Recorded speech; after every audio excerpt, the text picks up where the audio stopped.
start us off?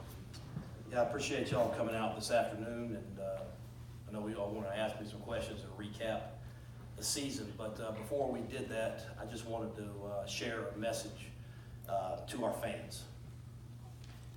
Over the last few years, this program has been through a lot, and the people that are the most important, our players and our fans, they didn't sign up for any of it.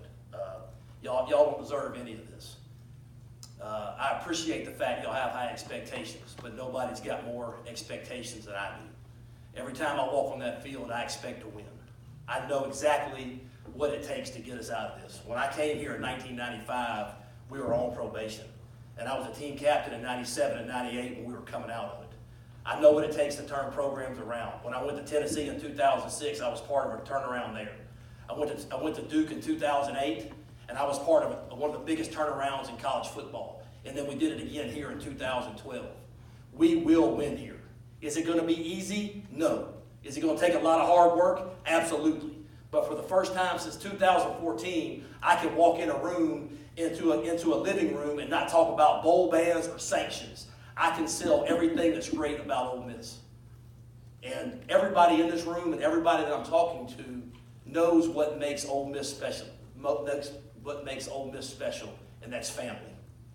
And it's more important now than ever that this Ole Miss family move forward together. But we will get this done, and we will win here. And I want to open it up for questions. All right, raise your hand, we'll bring a microphone to you.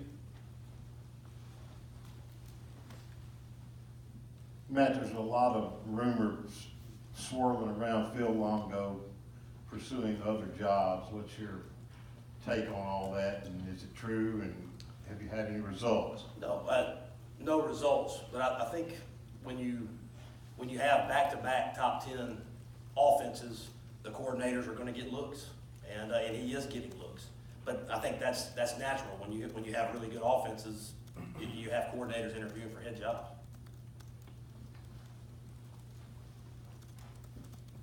Kind of following up on Chuck's question, in the event that he doesn't get one of those jobs, is he safe with you, with your staff, or is that something you're still evaluating? Yeah, no, I mean, you're always evaluating. I think we're really good on offense. We had 2 top 10 offenses. Are there things we got to fix in the red zone? Absolutely. And again, I know what good red zone offense looks like, and I'm going to fix that. You know, I was joking. I love Luke Logan, but I want him kicking extra points, not field goals.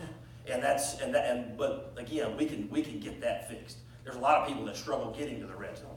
So, you know, I mean, we have a good offense, but we got to fix the red zone, and we will.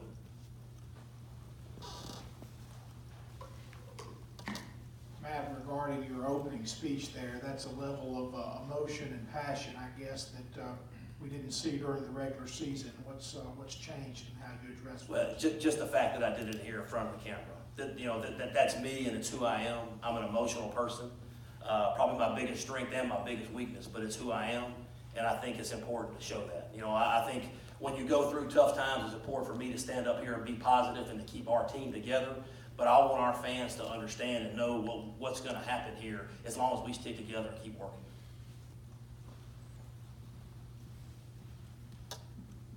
And I know Friday you kind of put out a comment with a statement with McGriff moving on, but what kind of led into those decisions, and when did those decisions and talks kind of begin with him? Again, you're always evaluating, and you know my focus right now is on finding the best defensive coordinator for this program and recruiting. Recruiting is the lifeblood of this program, and finding the right fit at defensive coordinator, and that's where my focus is. We don't have long until the early signing period, and that's going to be huge for us. But finding the right fit at DC and recruiting, that's where my focus is right now. Coach, the last couple of days you've been in some homes. What is the reaction now that you're not talking about bowl bans and probation? I can't tell you how refreshing it is. Again, I've been there Sunday night, Monday night, and earlier this morning.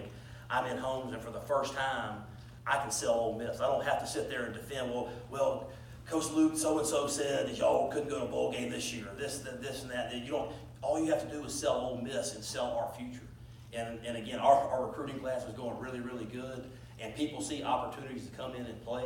And it's really refreshing to be able to sit down and not have to worry about that and try to always defending yourself. You can just go sell Ole Miss.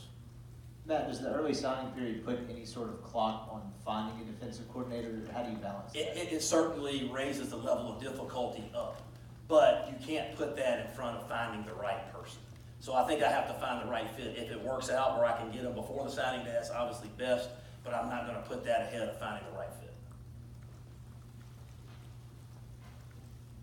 Matt, some of this may be sanctions related. You guys as a program have struggled to recruit Memphis successfully the last several years.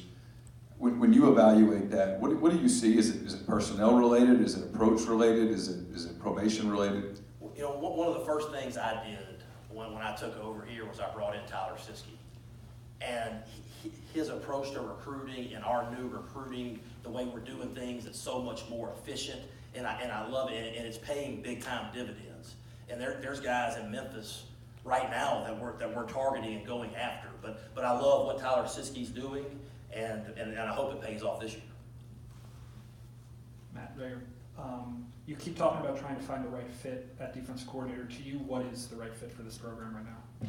You know what, I think you have to get in front of people and talk to them, because I want somebody that's called it and that's experienced and they have a plan, but that's not just where, this is the Southeastern Conference. And you have to have somebody that can stand in front of a room and command the defense. They can capture their hearts and their minds, but also schematically very, very competent. And so I think, but it's the right fit. It's not just one or the other. It's the right fit, and that's what I'm looking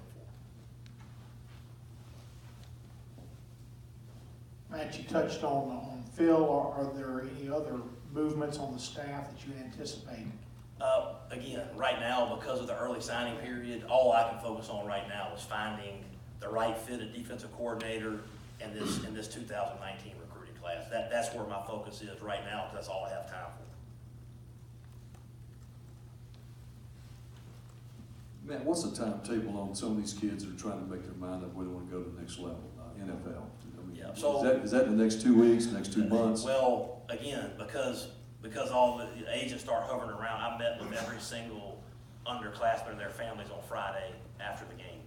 And so we sat down, we went through all the pros and cons and just make sure they had all the information. But, you know, these are young men that are gonna be Ole Miss Rebels for life, and we want them to do what's best for them and their families. And so we'll try to advise them and give them what we think is best, and make a collective decision. So, you know, I'm aware of DK, but other than that, there's still people that are going through all of the decision-making process. Coach, what is your recruiting plan and focus from here until the early signing period starts? Going like crazy. You know, that's where I'm seeing 46 kids in 3 weeks. And I just to sell our message and the family atmosphere, and again, the narrative in the homes, as Coach Luke, we're so impressed at how everybody fought and stayed together, and people see opportunities. And I'm just really excited in the direction this is headed. Questions? I'm sorry. Hey, Matt, regardless of the shortcomings of the defense this past season, it was still a pretty young unit. What do you tell potential candidates for coordinator about the talent pool that's already here for that defense? Well, you do. You have several defensive linemen coming back, and you know your best corner coming back off of an injury. So there's a lot of pieces there, and again, but you can infuse that with a lot of young talent, and that's what I'm excited about. Over 60% of our team next year is going to be freshmen and sophomores. And so we're going to build this thing, we're going to build it with great players. Like I said, we've done it before, we're going to do it again. We just got to go out there and recruit and build this thing the right way. Matt, in retrospect, I know you want to look forward, but you got to look back to correct things. Do you feel like you underestimated the impact that those transfers had on your depth, on your talent pool going into the season? You know what, I don't know that I underestimated it, but it probably showed its head more with all the injuries we had. So now you got 9 guys that transfer, so when you have 9 guys get hurt, now you're sitting there down 18 instead of down 9. And so you're playing maybe some freshmen that aren't quite ready. So I think maybe because of the amount of injuries that we had for the year-ending injuries, I think probably the depth showed up a little more than I remember to. Coach, as far as the SEC's decision kind of to bring the athletic directors together, what do you think of the importance, need of that decision, just moving forward to make sure that sort of thing doesn't happen again? You know what, I mean, it's a passionate game, and it means a lot to everybody, but nobody wants that.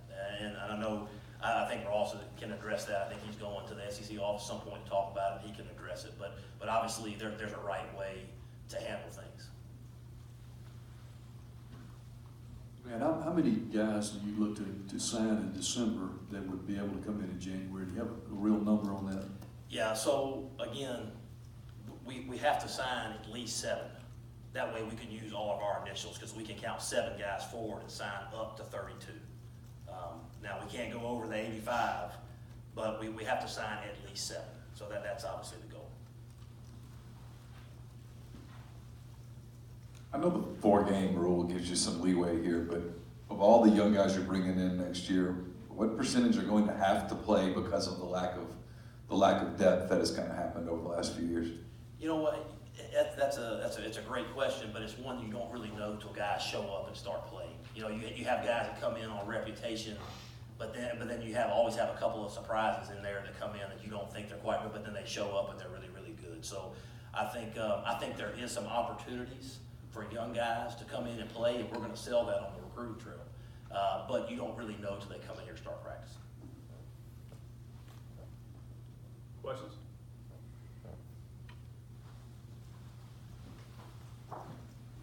Outside of coaching, are there other things, other areas that you're looking at evaluating, the strength and conditioning program, the training program, the equipment, and if there is, what's going on in your mind there? You know what? Again, my focus right now, Chuck, is on the DC and on recruiting. But I mean, you never stop evaluating. You're evaluating this every day in every phase, from strength and conditioning to the training room, whatever it is. You're evaluating every day. Academics, what can we do to help these kids off the field and grow? You know, in football and life, you're evaluating everything every day. But right now, as far as making change or doing that, my focus is on finding a defensive coordinator and recruiting. Coach, right here. So with a guy like Nakobe Dean, who is clearly a playmaker and is going to be a playmaker wherever he goes, how do you sell Ole Miss with a defensive struggle as badly as it did this year versus somewhere like Alabama that has had all the success in the coaching and the guys who've gone to the league playing his position? Well, I can't speak specifically on players, but what you can sell is relationships and family and making an impact in a group of young men coming in together and saying, hey, we're going to go get this thing done together. We're not going to go somewhere where they're doing it I'm going to come here, I'm going to be special, I'm going to build something.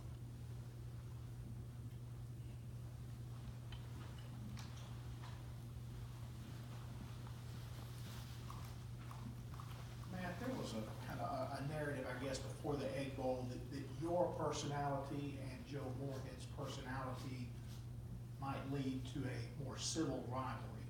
What's your opinion of that, and how does the head coach affect the tone of the rivalry?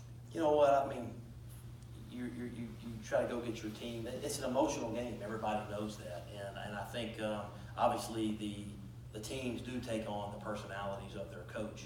But I felt like up until the fight, everything was pretty calm. And then again, emotions flared. And to me, it's not about this or that, it's about what caused it. You know, you got to look at what caused it. I think I'm not into generalities. You know, what caused the actual fight. I think that's the most important.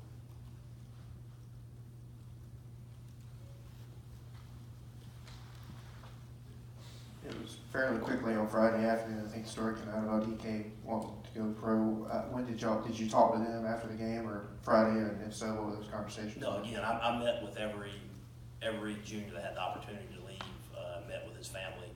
I think his was a little bit different. The reason it came out earlier is, you know, he's been hurt. He's had a lot of time to sit and think about it with him and his family, you know, with his injury. But I think, and again, I don't want to comment for him, but this was something that he's been looking forward to since he was very, very little, and a dream come true, and he sees this as his opportunity.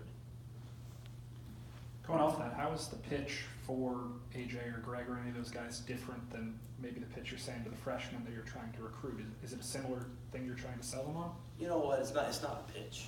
You know, with the recruits you're building, these are real relationships. And you want what's best for that family. I mean, and obviously, you would love for those guys to come back and help you in this program, but in the end, these are people that you got 5-year relationships with, and in the end, you want what's best for them and their family.